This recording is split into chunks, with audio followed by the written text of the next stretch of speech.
world is changing fast. New technologies are impacting how we think about products, services, and the way we live our lives. Nowhere is this trend more present than in financial services, where new business models and customer expectations are changing our conceptions about banking, finance, and the very nature of money.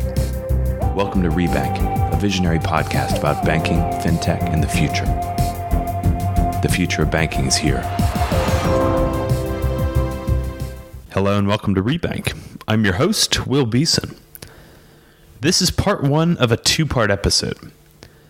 We recently participated in an event with PIMFA, the UK Personal Investment Management and Financial Advice Association, on the subject of Millennials and Financial Services, as part of a research project they're undertaking.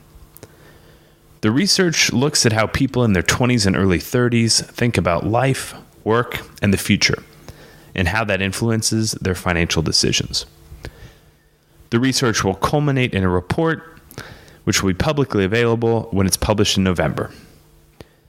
We spoke with a range of guests at and around the event, ranging from incumbent investment managers to fintech startups to millennials themselves, and stitched those conversations together in this two-part episode. In part one, we'll hear from PIMFA's CEO, Liz Field, and Head of Research, Gary Sunderland, as well as Sally Allan, Chief Marketing Officer of Wealthify, a roboadvisor, and Ellie Duncan, Deputy Content Editor at FT Advisor.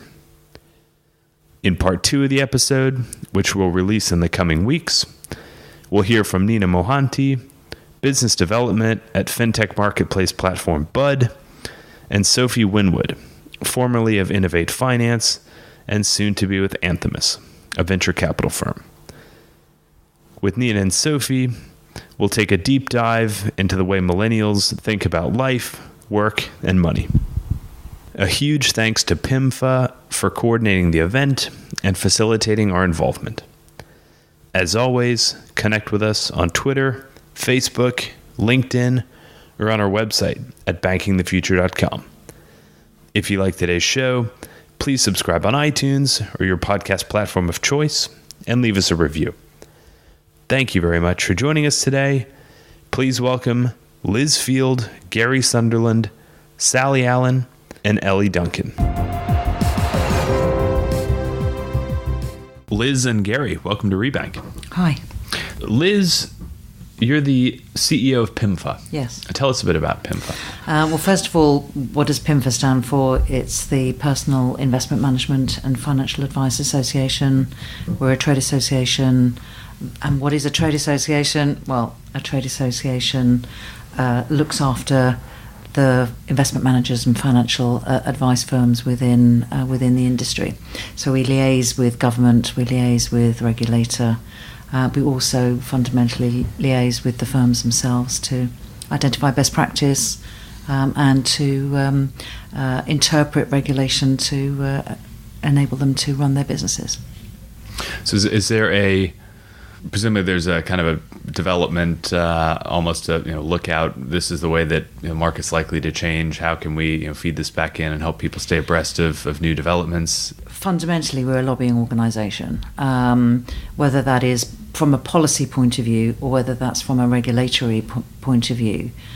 So there are these external stakeholders that we need to be talking to and kind of stick up for the firms, if you like, where things aren't quite working as our firms might want them to. But there's also an element of identifying best practice and what others do so that we can then disseminate that within our firms to say, have you thought about this and have you thought about that? Mm-hmm. And tonight we're here as part of a research undertaking that you guys are doing. I think it's the third year in a row that you've done this. Can you tell us a bit about that? Yeah, it's 4 years ago, when I joined PIMFA. I was talking to my members, talking to the CEOs about what keeps them awake at night. And one of the things that keeps them awake at night is how do we attract, retain, and engage future clients? And I said, well, with the best will in the world, we're not millennials, so why don't we ask some millennials? And we started the Millennial Forum, which is a gathering of millennials that are nominated from our member firms. and we work with them over the course of the year on various aspects of the millennial challenge, if you like, with a view to either influencing policy, influencing the regulator, and or identifying the issues that firms need to look at in order to attract and engage and retain millennials. Liz and Gary, thank you very much for joining us tonight. Thank you. Thank you. Sally, welcome to Rebank. Thank you very much. Lovely to be here. So you're the Chief Marketing Officer at Wealthify. I most certainly am. You must have a very interesting insight into the way that millennials interact with financial services products. In this instance, investments Yeah, type most products. definitely. So, I mean, we've connected with some of the millennials who have conducted surveys with their peers, who have reflected and shared some information about digital versus human, complex purchasing decisions around investments and other financial services products, the extent to which that can be self-serve, online only, digital only, the extent to which you need a trusted advisor to help you make a decision. You guys are interestingly placed in the context of this conversation as effectively a digital wealth manager, right? Yeah, we are. Maybe just for context, you can describe Wealthify's business model. Okay. Wealthify is an online investment service. It's very easy to sign up. We take you through a number of questions, just simply asking you how much you'd like to invest, if you'd like to invest monthly, how long you'd like to invest for, what your investment style is, so whether you're sort of cautious, want to be more cautious or adventurous or somewhere in between. And then we show you a projected value of what your investment could be worth over that time frame. It's all very clear and easy to understand. There's no jargon. We've tried to keep jargon to an absolute minimum. You can see where your plan would be invested, in which asset classes. The fees and charges are all very transparent and quite easy to understand from an online perspective. It's very simple to sign up. You're asked a number of questions to check whether the investment style you've chosen is right for you. And then the whole sort of onboarding and application process will only sort of take about 10 minutes or so. So I think from that perspective, it's very, very easy for somebody to join up and start investing. I think what's also important, though, is that there is somebody at the end of a phone or at the end of a live chat who anybody can ask a question of if they have one. Because investing for some people, it's the first time they've tried it, and they don't want to do it completely 100% alone. For others, it is easy. They're quite happy to actually do everything 100% online. Mm-hmm. How would you describe your customer base in broad terms? Age range, sophistication in terms of investment experience? Wealthify has attracted a wide age range of customers. We do have a lot concentrated sort of around the 25 to 40 mark, but we also have a few younger, and we also service the older market as well. With your marketing hat on, what messages tend to resonate most with that kind of 25 to 30s age range? I mean, is it this is simple, we'll do it for you so you don't have to do it yourself? Is it we're transparent? Is it we're digital only? It is all of those messages, and we play them out depending on the channel in different ways. So, for example, we may have a more sophisticated message if we're going in a more sophisticated publication, but we may go a lot simpler if it's on the tube and you just want to sort of catch somebody's eye and make an impact with a proposition. Is there anything that surprised you about the way that younger people interact with the platform, or what they expect in an investment manager? I think from our partnerships, people like Starlin, it's interesting to see people giving us the thumbs up and being a bit more social about their money.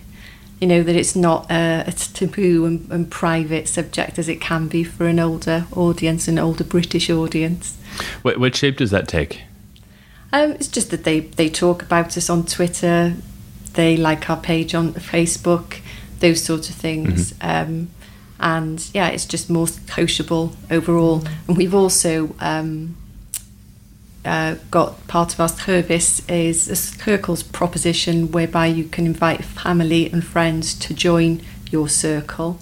Everybody's investment plans are all kept completely separate, but the more people in your circle, the more of a discount you'll all get on your fees. So we've created that and introduced that to appeal to a younger and more socially active audience. So you mentioned the Starling partnership before. I think you guys are a member of their marketplace, We're right? in the marketplace, yeah. So I guess that kind of gets us into the subject perhaps of quote unquote open banking. Mm-hmm. So I'll call it open banking with a lowercase o and b, Yeah. i.e.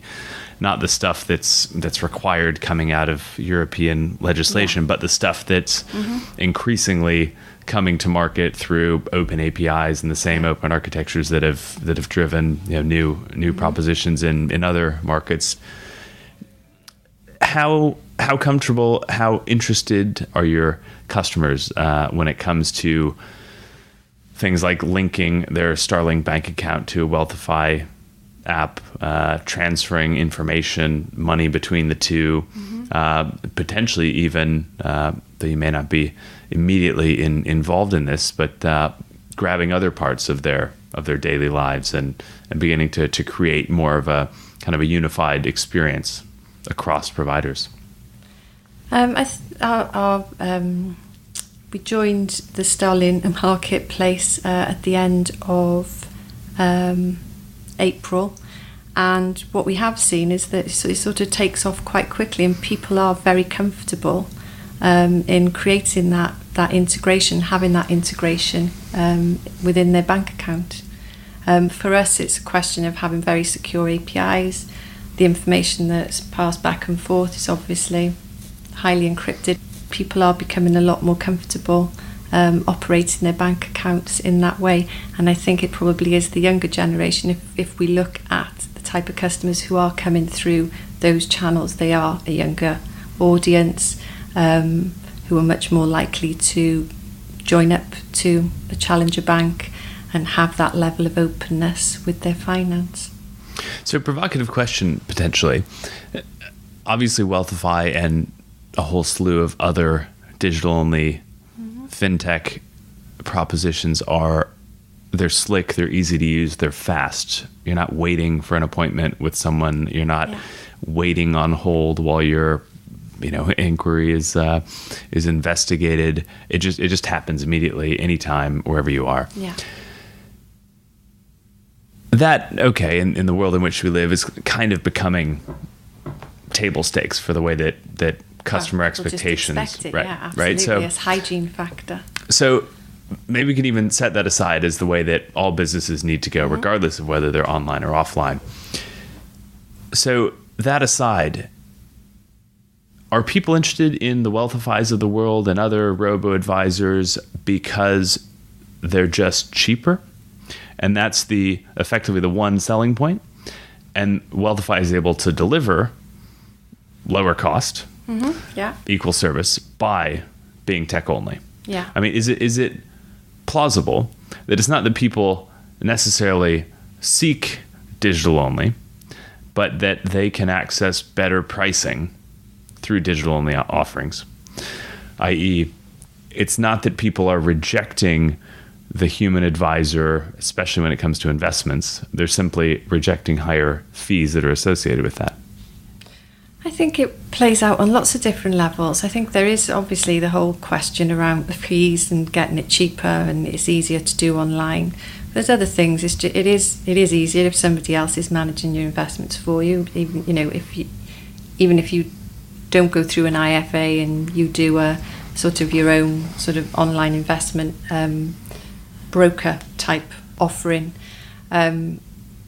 that takes time and effort, and you've got to be in there constantly looking at your investments and seeing how they're doing and tweaking things and changing things.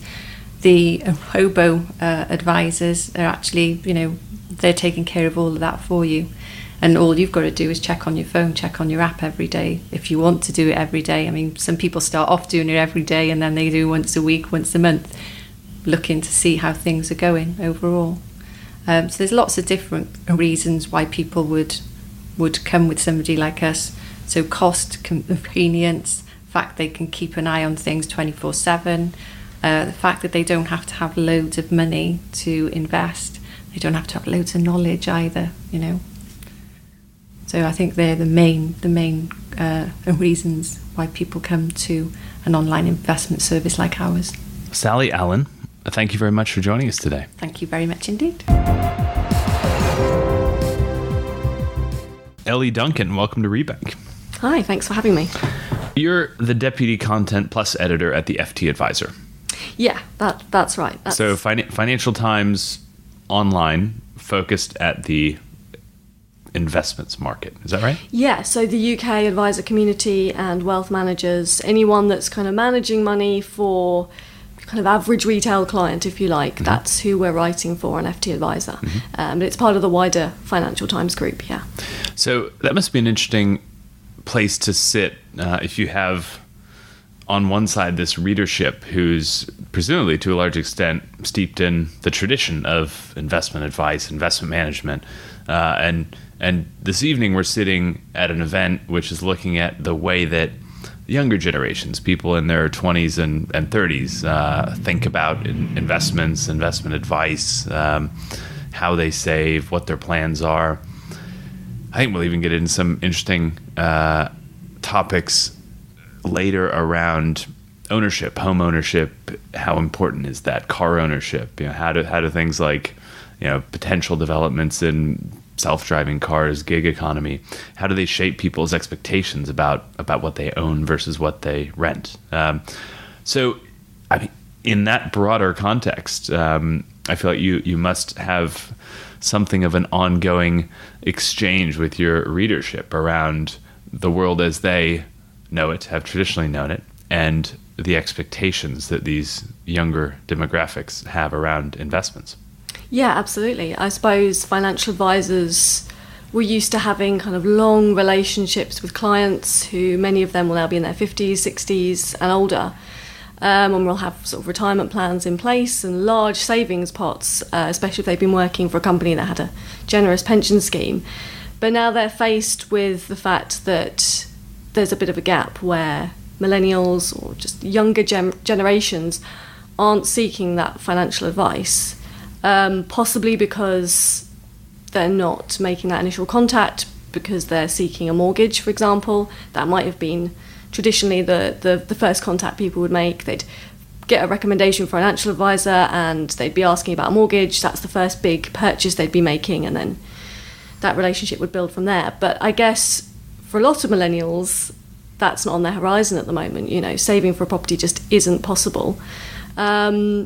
And maybe the kind of whole world of financial services seems like something that shouldn't concern them. It seems maybe something that's a little bit distant. So why would they go and seek out a financial advisor who they're going to have to pay to see in the first place? What are they going to get out of that if they're only able to set aside like 50 quid a month? Is it really worth it? So I think for financial advisors, they're trying to work out how they kind of reach out to that age group, especially when financial advisors themselves in the UK are much older. So they're actually having their own recruitment problems within the industry. There's the financial advice gap. So they're trying to work out how they appeal to people who might want to come into financial advice, who themselves might be able to appeal to kind of younger clients, if you like. That's interesting. Why do you think they're having trouble recruiting new advisors? So this was something that was just being talked about here, actually, in the millennial group. And I think that one of the biggest issues was perhaps just knowledge of the job itself. If you don't know something exists, I suppose you won't ever think about going into it. And that kind of applies to quite a lot of jobs in financial services. I think a lot of people sort of don't wake up and say, oh, I'd love to work in finance. But actually something that came up and that I've written about for FT Advisor before is the fact that actually the role of a financial advisor is way more than just knowing something about where to invest your money or how to save for a mortgage. It can be a really far more holistic role and requires quite a lot of soft skills. And actually, a lot of financial advisors I've spoken to when I've been writing about the kind of necessity of these soft skills will say, the technical stuff is actually easy to learn. Anyone can learn that, But actually having those soft skills is something that is really crucial to the role. A lot of advisors often liken themselves to a counsellor because they'll get a client in. A client will be asking about, well, how do I do this, and have I got enough money to do this, and they'll say beneath that there's something else going on, and they're there to kind of listen, take it all in.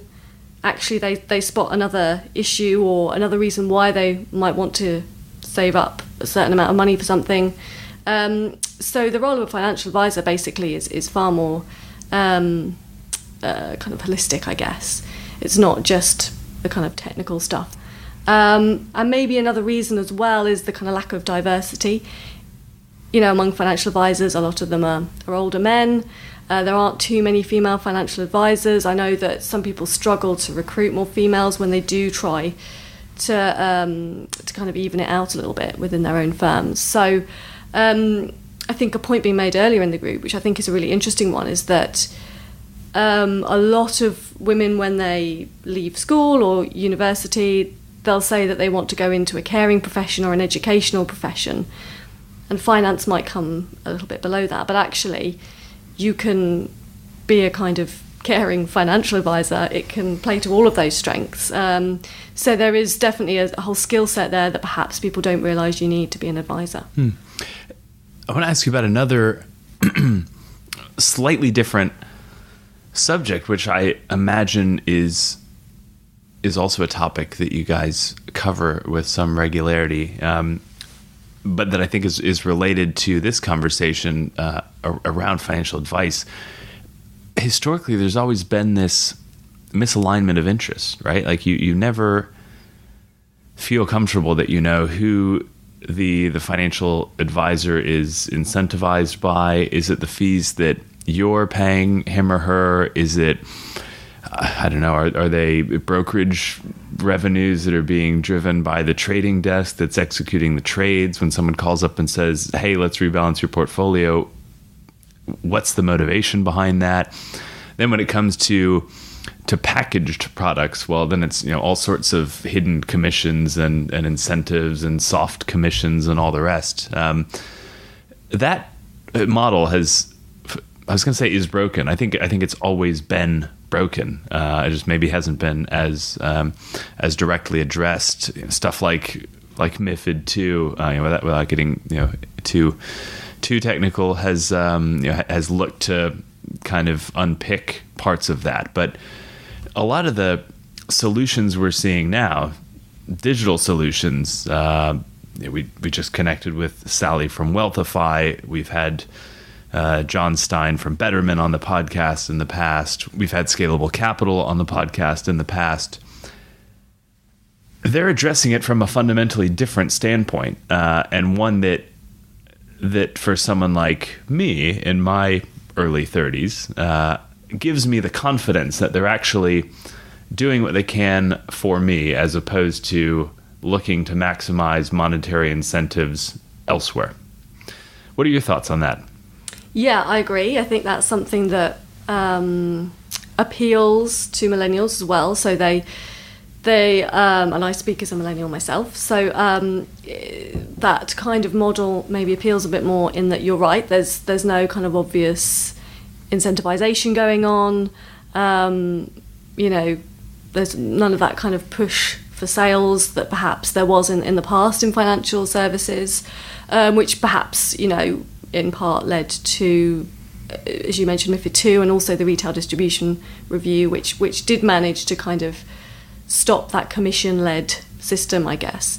But yeah, I would agree that some of those newer kind of purely online platforms and apps are managing to appeal a little bit more to millennials. And I think that could be a way to kind of speak to that generation a little bit more, get them to prioritise their financial sort of knowledge and know-how and just saving, even if it's not, saving to buy a house, just to make sure that they understand the value of having some kind of amount of money set aside or invested in the markets, whatever it might be.